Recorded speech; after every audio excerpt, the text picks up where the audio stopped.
नमस्कार, खबरें खेती में आप सभी का स्वागत है। मैं हूं रूपम। आइए सबसे पहले नजर डालते हैं आज क्या है मुख्य समाचार। अनुदान का लाभ लेकर बकरी पालन शुरू कर सकते हैं प्रदेश के किसान।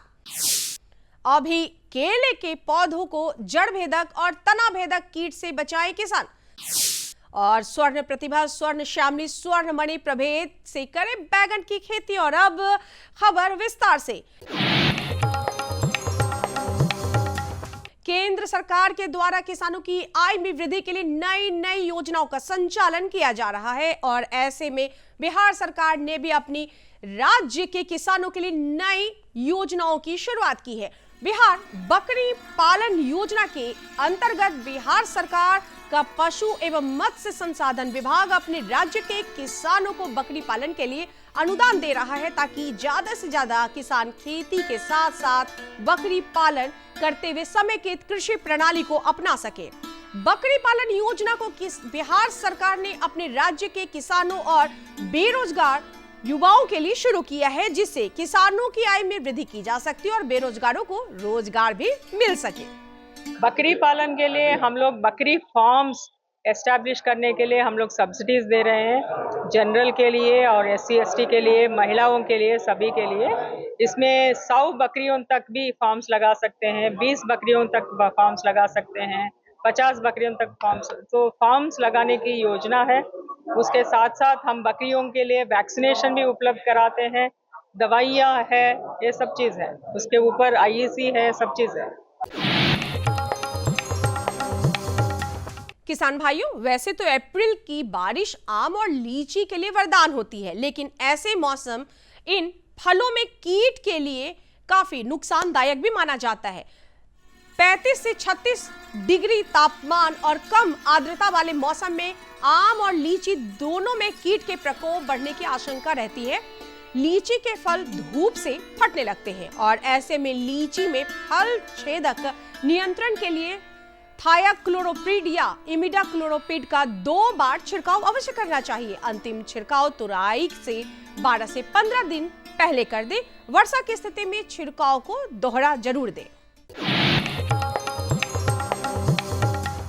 मोटा अनाज की खेती को सरकारी प्रोत्साहन मिलने के बाद प्रदेश के कई किसान सीजन के मुताबिक धान और गेहूं की खेती के बाद मोटे अनाज की खेती करने लगे हैं। सीतामढ़ी जिले के सुरसंड गांव के प्रगतिशील किसान आलोक कुमार भी पारंपरिक फसलों के साथ मिलेट्स की खेती कर रहे हैं। स्वास्थ्य के लिए बेहतर और कम सिंचाई में फसल का अत्यधिक उत्पादन इन्हें प्रोत्साहित कर रहा है। बहुत पुरानी बात हो गई है जब ग्रामीण भारत का मुख्य भोजन मोटा अनाज ही हुआ करता था, लेकिन आधुनिक दौर में आलोक जैसे प्रगतिशील किसानों की मेहनत से हिंदुस्तानी भोजन की थालियों में अब मोटे अनाजों की वापसी संभव हो रही है। हमारे प्रधानमंत्री भी मोटे अनाज को कुपोषण के खिलाफ एक कारगर हथियार मानते हैं। किसानी के नजरिए से भी देखा जाए तो मोटे अनाजों की पैदावार भी अन्य फसलों की तुलना में काफी बेहतर है। कम लागत, मेहनत कम, पानी कम और ज्यादा पैदावार मोटे अनाजों की खूबियां हैं। खराब मिट्टी और कम पानी वाले क्षेत्रों में उत्पादन देने वाला मोटा अनाज स्वास्थ्य के नजरिए से भी काफी शानदार माना जाता है, क्योंकि इसमें कीटनाशकों की कोई खास भूमिका नहीं होती है। कृषकों, फसल अवशेष खेतों में जलाने से पर्यावरण, मानव और पशु स्वास्थ्य दोनों को नुकसान साथ साथ पहुंचते हैं। खेत में मित्र कीट को भी क्षति पहुंचती है, जो भूमि की उर्वरकता को काफी प्रभावित करता है। अत्याधुनिक कृषि यंत्र फसल अवशेषों को खेत की मिट्टी में ही दबा देते हैं, जो अगली फसल के लिए खाद का काम कर देती है। रोटरी मल्चर फसल अवशेष प्रबंधन के लिए एक विश्वसनीय कृषि यंत्र है। मल्चर एक कृषि यंत्र है जो ट्रैक्टर के साथ जोड़कर खेतों में चलाया जाता है। यह खास यंत्र बाग बगीचे और धान, पलवार, घास और झाड़ियों को काटने के लिए एक तरह का बेहद ही सरल और विश्वसनीय उपकरण है। रोटरी मल्चर यंत्र की सबसे खास बात यह होती है कि यह उपकरण मिट्टी की उर्वरकता को बनाए रखने, में मदद करता है। यह फसल के अवशेषों को बारीकी से काटकर मिट्टी में ही समाहित कर देता है, जिससे किसानों के सामने फसल अवशेष जलाने की समस्या बिल्कुल खत्म हो जाती है। केला एक स्वस्थ और पौष्टिक फल है, लेकिन कुछ रोग इसे प्रभावित कर सकते हैं। अभी के मौसम में जड़भेदक तथा तनाभेदक कीट केले के पौधों को सबसे ज्यादा प्रभावित करते हैं, इसलिए इसकी प्रबंधन की आवश्यकता होती है। प्रायः गर्मी के मौसम में तापमान अधिक हो जाए और वातावरण में नमी की मात्रा भी बढ़ जाए तथा बरसात के समय में भी केला के पौधों में जड़ भेदक और तना भेदक कीटों का प्रकोप बढ़ने लगता है। इसके लिए केले के उद्यान की साफ सफाई सबसे जरूरी है। केले के सूखकर गिरे पत्तों को हटाना भी उद्यान की साफ सफाई का ही हिस्सा है। केले के पौधों में जड़ भेदक कीट का प्रबंधन के लिए क्लोरोपाइरिफॉस 20% EC 4 मिलीलीटर प्रति लीटर पानी में घोलकर छिड़काव करें। छिड़काव जरूरत के मुताबिक 15 दिन के बाद पुनः दोहरा सकते हैं। ध्यान देने वाली बात यह है कि केले के पत्ते काफी चिकने होते हैं, इसलिए बिना स्टिकर लगाए छिड़काव ना करें। कृषकों, सब्जी उत्पादन फिलहाल किसान भाइयों का एक बड़ा सहारा बन चुका है। जो किसान उन्नत प्रभेदों से सब्जी की खेती कर रहे हैं, उनकी आमदनी अच्छी हो रही है। बैगनी रंग का बैगन देखने में आकर्षक भले न लगे, लेकिन स्वाद में लाजवाब होता है। उन्नत प्रभेदों से की गई बैगन की खेती से आज कई किसान सालों भर उपज और मुनाफा दोनों ले रहे हैं। स्वर्ण प्रतिभा, स्वर्ण श्यामली, स्वर्ण मणि को कृषि वैज्ञानिक बैगन के उन्नत प्रभेद के श्रेणी में रखते हैं, तो आप इन प्रभेदों को अपनाकर बैगन की खेती अवश्य करें। आइए अब एक नजर डालते हैं मंडी के ताजा भाव पर। वर्तमान बाजार दरों के अनुसार बिहार की विभिन्न मंडियों में आलू का अधिकतम मूल्य 1700 रुपए प्रति क्विंटल है, जबकि न्यूनतम दर 1650 रुपए प्रति क्विंटल दर्ज किया गया। वहीं वर्तमान बाजार दरों के अनुसार बिहार की विभिन्न मंडियों में प्याज का अधिकतम मूल्य 3000 रुपए प्रति क्विंटल और जबकि न्यूनतम मूल्य 2600 रुपए प्रति क्विंटल दर्ज किया गया। प्याज की अलग अलग प्रकारों में औसत मूल्य 2800 रुपए प्रति क्विंटल है। और किसान भाइयों, चलते चलते आप देखिए मौसम का पूर्वानुमान। आसमान मुख्यतः साफ रहेगा, दिन में धूप निकलेगी। राजधानी पटना सहित पूरे प्रदेश का अधिकतम तापमान 41 डिग्री सेल्सियस जबकि न्यूनतम तापमान 26 डिग्री सेल्सियस के आसपास बने रहने की संभावना बताई गई है।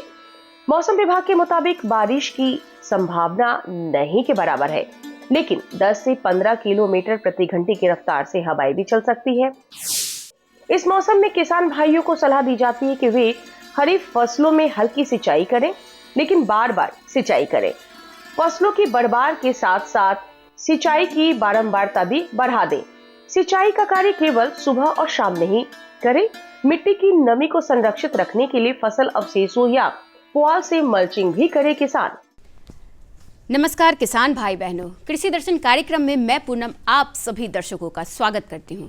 किसान भाई बहनों, अभी आप देख रहे थे कृषि जगत से जुड़ी तमाम खबरें खेती के माध्यम से, जिसमें आपने जाना मंडी भाव, उपकरण, सफलता की नई कहानी और साथ में जाना मौसम का हाल।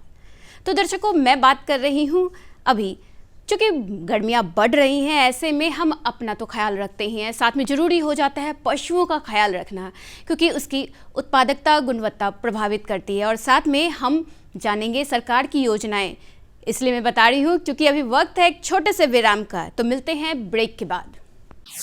हर जोखिम से निकल कर फसल आए, सुरक्षित हो जाए।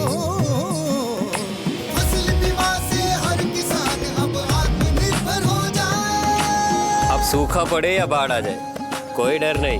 अब ओले पड़े या कीट पतंगे फसल खा जाए, कोई फिक्र नहीं। अब कैसी भी आपदा हमारी फसल पे आ जाए, क्षति होने पर हमारे दावों का उचित भुगतान मिलता है, क्योंकि हमने लिया है प्रधानमंत्री फसल बीमा। बुआई से फसल कटाई तक हर जोखिम का दावा, न्यूनतम प्रीमियम पर अधिकतम भुगतान का वादा। योजना से हर साल जुड़ रहे हैं 5 करोड़ से ज्यादा किसान। अब आपकी है बारी। नजदीकी कृषि कार्यालय, सहकारी समिति, बैंक शाखा, अधिकृत बीमा कंपनी या जन सेवा केंद्र में स्वेच्छा से करा सकते हैं पंजीकरण।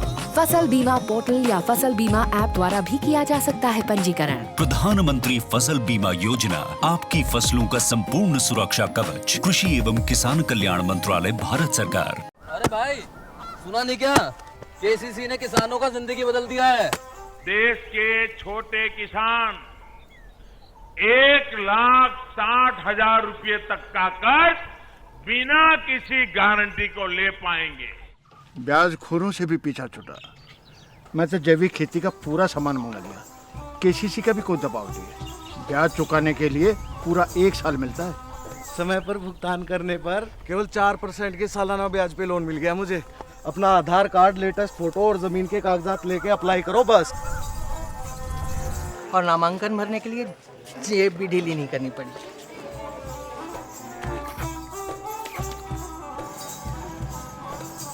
चाचा, उधार चुकाने के 24 घंटे के बाद उतने ही पैसे वापस निकाल सकते हैं। केसीसी ने किसानों की जिंदगी वाकई बदल दी है। तो आप भी किसान क्रेडिट कार्ड अपनाएं और सहजता से ऋण पाएं।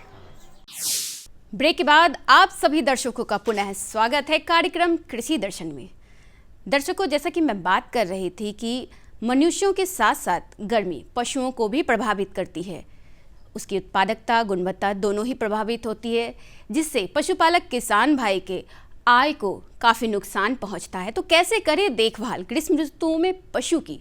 तो आइए जानते हैं हमारे विशेषज्ञ राजकिशोर शर्मा जी से। नमस्कार किसान भाइयों, स्वागत है आप सभी का कृषि दर्शन कार्यक्रम में। आज का जो हमारा विषय है वह इसी से संबंधित है कि गर्मी के दिनों में दुधारू पशुओं की देखभाल हम कैसे करें। और इस खास विषय पर हमारे साथ बातचीत करने के लिए मौजूद हैं डॉक्टर RK शर्मा, जो सह प्राध्यापक हैं बिहार वेटनरी कॉलेज पटना में। सर, कृषि दर्शन कार्यक्रम में आपका हार्दिक स्वागत है। जैसा कि विषय से संबंधित सर जो ये सवाल है कि गर्मी के दिनों में जो दुधारू पशु हैं तो हमारे किसान भाई उनकी देखभाल किस तरह से करें? राज्य सरकार और भारत सरकार की तरफ से पशुपालक भाइयों का या कृषकों का आय दोगुनी करने का हमेशा प्रयत्न किया जाता रहा है। तो इसमें पशु स्वास्थ्य पर भी विशेष ध्यान देना बहुत आवश्यक है। जैसे कभी भी मौसम में बदलाव आता है, जलवायु में बदलाव होता है, जैसे चाहे वो जाड़े का मौसम हो या गर्मी का मौसम हो, तो पशुओं के, खासकर दुधारू पशुओं के दूध उत्पादन क्षमता को वो बुरी तरह से प्रभावित करता है।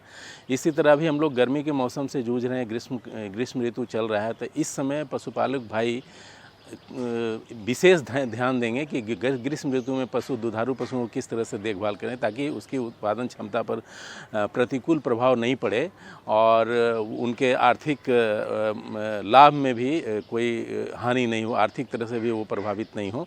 इसलिए उनको कुछ विशेष ध्यान देने की ज़रूरत है ग्रीष्म ऋतु में। इसमें आहार व्यवस्था, रख रखाव, उसके आवास व्यवस्था, ये सारी चीज़ों पर ध्यान देना। और एक कुछ जनरल भी होता है, जो कुछ सामान्य तरीके भी हैं जिनको अपनाकर वो दुधारू पशुओं के दूध उत्पादन क्षमता को प्रभावित होने से बचा सकते हैं। इसमें उनको ध्यान देना चाहिए। सर, आते हैं अब बीमारियों पर कि इस मौसम में ऐसी कौन कौन सी बीमारियां हैं जो दुधारू पशुओं को ग्रस्त करती हैं और दूध उत्पादन पर भी प्रभाव पड़ता है? जी, इसमें बहुत सा दो बीमारी प्रचुर हम लोग विशेष रूप से देखते हैं जो लोकप्रिय है गर्मी के दिनों में। सबसे पहला तो देखेंगे जो मौसम का प्रभाव है वो लू, हीट स्ट्रोक, उसका प्रभाव होता है। हीट स्ट्रोक का प्रभाव होता है। उसके अलावे हम देखते हैं कि FMD, जिसको खुरहा मुंहपका रोग भी कहते हैं, और हिमोरेजिक सेप्टिसेमिया, जिसको जो पास्चुरेला मल्टुसेटा से होता है, हिमोरेजिक सेप्टिसेमिया को घुरका भी कहते हैं, जो क्षेत्रीय भाषा है उसमें घुरका भी कहते हैं, और गला घोंटू कहते हैं, जो हम लोग किताबी भाषा में गला घोंटू कहते हैं, घुरका भी कहते हैं। ये दोनों बीमारी जो है, इसके अलावा हीट स्ट्रोक विशेष रूप से पड़ता है। अगर हीट स्ट्रोक का प्रभाव अगर किसी पशु पर पड़ता है तो उसमें विशेष ध्यान ध्यान देना है और कि उनको तुरंत नहलाया जाए, उनके सर पे ठंडे बोरे को भिंगाकर उनको राहत दिया जाए। बोरे को भिंगाकर कई बार उनको छत पर, उनके शरीर पर डाला जाए और ठंडे पानी से उनका स्नान किया जाए, धोया जाए। और अगर मुँह पका खुरहा रोग होता है तो उसमें उसका तो पहले ध्यान देना चाहिए कि हम लोग पहले उसका टीकाकरण कर लें। जिसका FMD का वैक्सीन आता है, अगर पहले टीकाकरण कर लेते हैं तो उसका प्रभाव नहीं पड़ता। अगर टीकाकरण करते हैं तो वो काफ़ी सस्ता पड़ता है अगर पशुपालक भाइयों को। लेकिन अगर किसी भी दुधारू पशु में FMD हो जाता है तो वो उनका 1-2 नहीं 4-5 गुना खर्च ज़्यादा बढ़ जाता है। तो हम लोग ये ग्रीष्म ऋतु होने से पहले खुरहा FMD का वैक्सीन लगा दें, जो कि 4 माह के पशुओं को दिया जाता है और चमड़ी में दिया जाता है। और इसका अगर ये देने से वो अगले 6 महीना के लिए वो मतलब सुरक्षित रहते हैं। और ये खासकर पागुर करने वाले पशुओं में दिया जाता है। इसके अलावे जिसको गला घोंटू बता रहा था, हीमोरेजिक सेप्टिसेमिया बता रहा था, घुरहा बता रहा था, उसमें भी उसमें वार्षिक होता है, किसी भी उम्र के पशुओं को दिया जा सकता है। और 2 मिलीलीटर वैक्सीन उनके ये चमड़ी में दिया जाता है। ये भी पागुर करने वाले पशुओं के जैसे दूध, ये भैंस, गाय है, बकरियों में दिया जाता है। ये अगर इसको वैक्सीन को देते हैं, गर्मी शुरू होने से पहले देते हैं, तो इसका प्रभाव पूरे साल भर रहता है और वार्षिक सुरक्षात्मक ये होता है। खान पान पे सर आते हैं और रहन सहन पे, मतलब आवास किस तरह का रहना चाहिए और खान पान इस मौसम में किस तरह से रहना चाहिए ताकि जो दुधारू पशु है वो पूरी तरह से स्वस्थ रह सके। जी। दुधारू पशुओं के रख रखाव में या आवास व्यवस्था में ध्यान देने की ज़रूरत है। जैसे हम मनुष्यों में भी देखते हैं कि जैसे जाड़ा ऋतु आए या गर्मी के ऋतु आए, हम अपने हर चीज़ में बदलाव करते हैं। उसी तरह पशुओं में भी ज़रूरत होता है कि उसके रख रखाव में बदलाव करें। ये सबसे पहले देखना है कि आप जो उनको गौशाला बना के दिए हुए हैं, जिसमें पशु शेड है, उसमें गौशाला बना के दिए हुए हैं, उसमें तो आप टीन का सीट नहीं दीजिए, छत में टीन का सीट नहीं दीजिए, एस्बेस्टस का छत दीजिए। और उसके ऊपर 3 इंच का पुआल का या कुछ भी नारियल का या पाम का जो भी पत्ता हो, कुछ भी मिल जाए जो आसानी से कम मूल्य पर उपलब्ध हो, उसका 3-4 इंच का एक लेयर दीजिए और उसको भिंगा के रखिए ताकि उनको गर्मी के दिन में राहत महसूस हो। इसके अलावे अगर रोशनदान है तो इस बात को ध्यान देना ज़रूरी है कि वो पूरी तरह से हवादार हो। और 10 बजे के बाद जितना भी रोशनदान है, बड़ा बड़ा खिड़की जो है उस पर आप बोरे का, जो जूट वाला बोरा होता है, उस बोरे का पर्दे की तरह लगा के उसको दिन में 2 बार भिंगाना बहुत आवश्यक होता है। और पशुओं को, खासकर मोटी चमड़ी वाले पशु जैसे होते हैं, दुधारू पशु होते हैं, जैसे भैंस है, भैंस को दिन में 3 बार, अगर नहीं हो सके तो कम से कम 2 बार नहलाना बहुत अति आवश्यक होता है। और गाय को 2 बार आवश्यक होता है नहलाना। अब पशुओं का जो वो जूट वाला जो बोरा लगाते हैं उसको दिन में 2-3 बार कम से कम भिंगाना जरूरी होता है ताकि कुछ भी हवा प्रवेश करे अंदर तो वो ठंडक महसूस हो उसको। दूसरी तरफ आप बोल रहे थे कि आहार में क्या, तो जिस तरह के मौसम के हिसाब से मनुष्यों में भी देखा जाता है कि वो हम अपने आहार में भी बदलाव करते हैं। चाहे वो जाड़ा हो तो जाड़ा में ऐसे आहार को लेते हैं जिससे हम लोग को गर्मी मिले, और गर्मी में ऐसे आहार को लेते हैं जिसमें हम लोग को आराम मिले। तो पशुओं में भी इस बात का विशेष ध्यान देना बहुत ज़रूरी होता है। ग्रीष्म ऋतु में पशुओं को वैसा आहार देना चाहिए जो आसानी से सुपाच्य हो। इसमें देखिए कि अगर पशु 10 लीटर दूध देने वाली है तो उसका राशन कम से कम 3 किलोग्राम होना चाहिए। और अगर वो 10 लीटर देने वाली भैंस है तो उसका राशन 4 किलोग्राम होना चाहिए। इसमें हम लोग को विशेष ध्यान देना है कि सूखा चारा के अलावे हरी घास अगर उपलब्ध हो जाए तो उसमें, चूँकि उसमें नमी की मात्रा, उसमें पानी की मात्रा 60 से 70% अधिक होता है, तो इस पीरियड में हम लोग को देना चाहिए। और कभी भी हम लोग आहार देते हैं पशुओं में तो खाना देने के समय उसको थोड़ा सा गीला, जैसे आप दाना वगैरह देते हैं और जो भी घास वगैरह देते हैं उसमें थोड़ा सा हल्का सा पानी मिला के उसको सुपाच्य बनाना अति आवश्यक होता है ताकि वो आसानी से निगल सके। और पानी कम से कम दिन भर में 6-7-8 बार आराम से उसको पानी पिलाना चाहिए, स्वच्छ पानी देना चाहिए। इसी क्रम में सर एक महत्वपूर्ण सवाल यह भी है कि गर्मी के दिनों में अक्सर हम ये देखते हैं कि जो दुधारू पशु होते हैं वो दूध से भाग जाते हैं, मतलब दूध कम हो जाता है।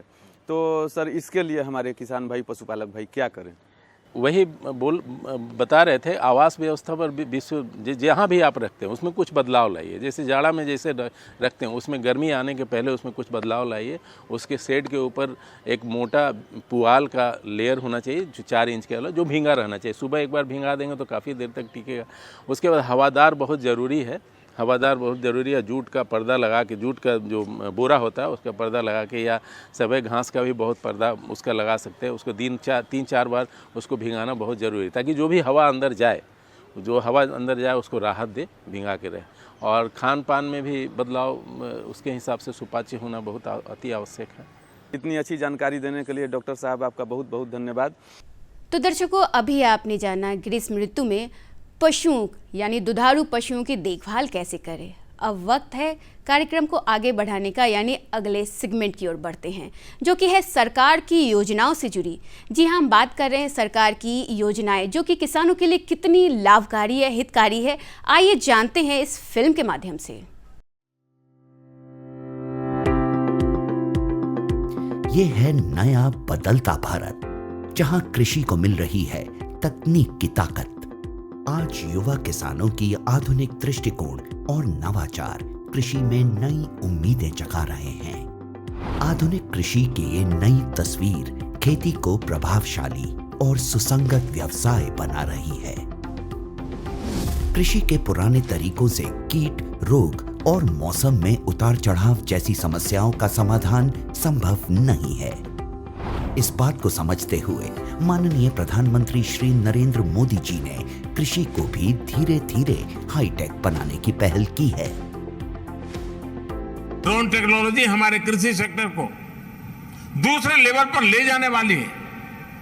किस जमीन पर कितनी और कौन सी खाद डालनी है, मिट्टी में किस चीज की कमी है, कितनी सिंचाई करनी है, ये भी हमारे यहाँ अंदाजे से होता रहा है। ये कम पैदावार और फसल बर्बाद होने का बड़ा कारण रहा है।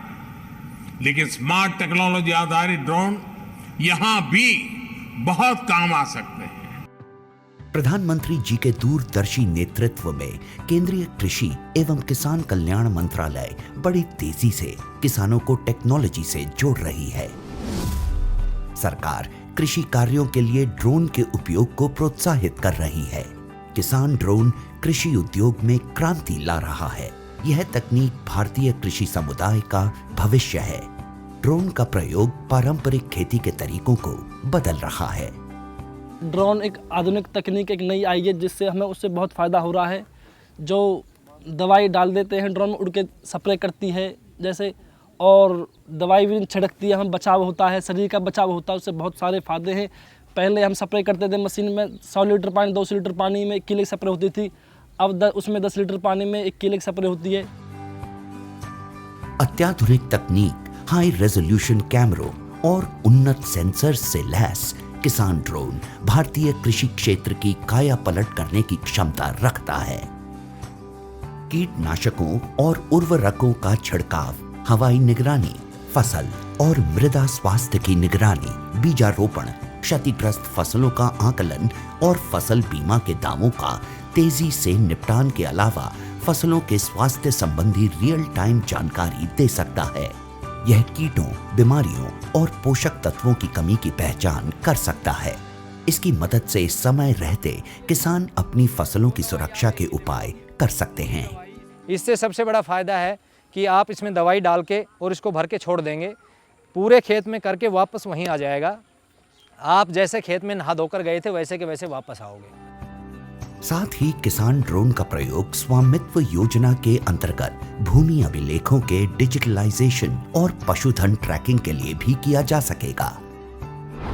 वैसे तो किसान ड्रोन आज देश की जरूरत है, पर ड्रोन चलाने के लिए प्रशिक्षित ऑपरेटर्स की कमी, ड्रोन के रखरखाव की चुनौती और ड्रोन चलाने के लिए जरूरी सुरक्षा निर्देशों की जानकारी की कमी जैसी कुछ समस्याएं अभी भी बनी हुई हैं।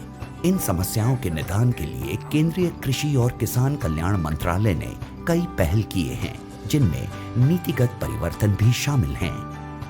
कृषि मंत्रालय द्वारा कृषि संस्थानों को 10 लाख तक का अनुदान, व्यक्तिगत किसानों, किसानों की सहकारी समितियों जैसे CHC और FPO को भी ड्रोन की खरीद के लिए वित्तीय सहायता मिलती है।